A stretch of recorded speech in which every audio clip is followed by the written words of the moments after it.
Hyvin sen jutun, eikä silleen, että se on joku tämmöinen, että tehdään niitä vaikutuksia, vaan että on tavallaan semmoinen terve ammattiyhdys. Hienoa. Joo. Jos se pitää minut pystyssä, niin Joo. sankari. Joo. Hienoa. Meillä on hieno tunnelma täällä kadulla itse asiassa. Aurinko rupesi paistaa, se on vähän niin kuin meidän kunnia. Sitten prosentti kristillisdemokraattien kannatusprosentti on noussut. Eli tuoreimman tutkimuksen mukaan se on 4,1 tällä hetkellä. Kun auto- ja liikennetoimittajana on toiminut yli 20 vuotta, niin kyllähän sen on auto- ja liikenne tullut tutuksi. Ja tuossa leikillä niin pistinkin ihan vaalityön alussa, että liikenneministerin paikka vapautuu keväällä, että siihen tähdätään.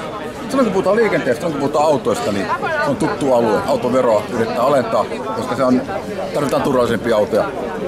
Ja se, että on automies ja on iltapäiväinen toimittaja, se tarkoittaa sitä, että ei ole arvoja kunnossa. Et mun mielestä niin seuraavat vaalit on arvovaalit ja tämä miehen ja naisen välinen avioliitto, se on ihan ehdoton, tinkimätön juttu. Se on yksi niistä, mikä on jokaiselle täyspäiselle suomalaiselle ihan niin kuin ainoa oikea ratkaisu. Ja sitten meidän täytyy olla niin kuin pienpuolueena ja kristillisdemokraattina niin nimenomaan pienten puolue, vanhusten asti. Nämä on nyt ihan normaalia arvoja. Mutta isolla sydämellä näihin vaaleihin mennään, isolla sydämellä jatketaan.